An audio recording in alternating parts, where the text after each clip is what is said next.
السلام علیکم۔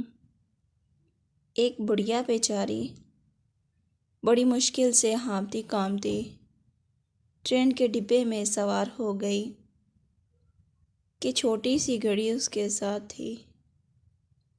اسے لے کر بمشکل وہ ایک طرف کو تھوڑی سی جگہ بنا کر بیٹھ گئی۔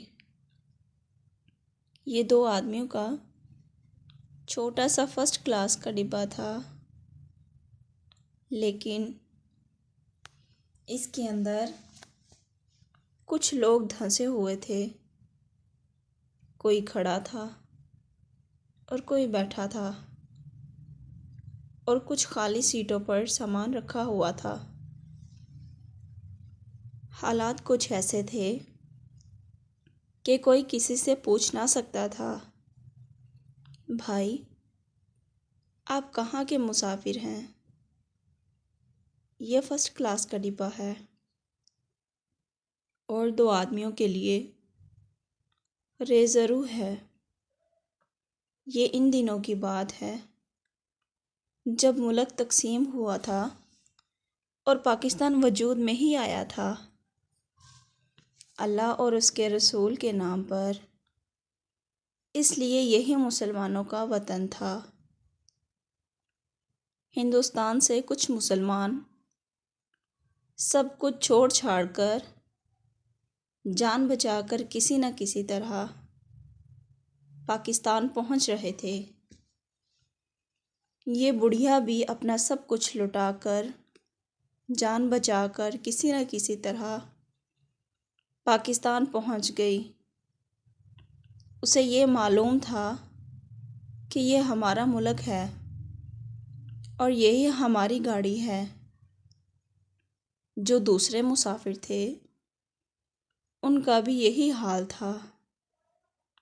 گاڑی کو پاکستان پہنچے کچھ ہی وقت ہوا تھا کہ اسٹیشن پر ایک ٹکٹ چیکر ڈبے میں داخل ہوا۔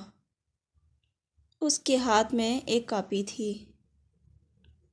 مشتاق احمد صاحب اپنی آپ بیتی کاروان حیات میں لکھتے ہیں کہ ٹکٹ چیکر کو دیکھ کر خیال آیا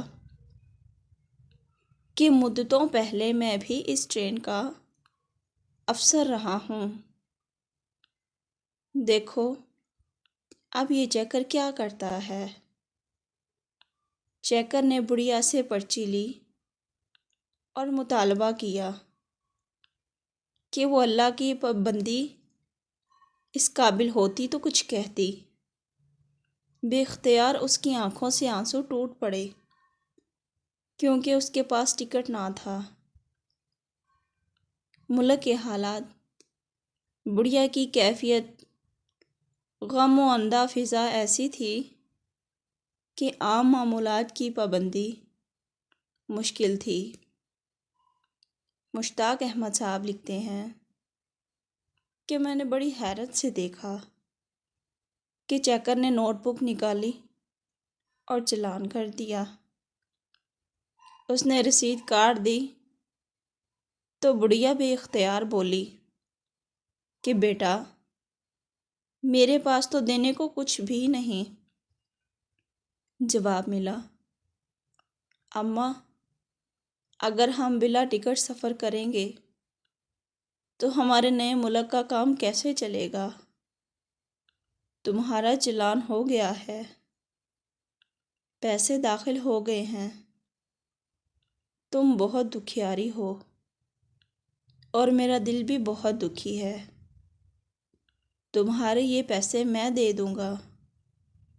احساس، فرض ملک کی محبت اور بے سہاروں کی خدمت کا یہ ایک ایسا انمول واقعہ تھا کہ سب مسافروں کو دلوں پر نقش ہو گیا۔ آج کوئی نہیں جانتا کہ فرض شاذ اور ملک دوست چیکر کون تھا، لیکن دل بے اختیار کہتا ہے کہ وہ بہت بڑا آدمی تھا۔ امید ہے ناظرین آپ کو یہ میری ویڈیو اچھی لگی تو پلیز میرے چینل کو سبسکرائب کریں اور بیل آئیکن کا بٹن دبانا نہ بھولیں۔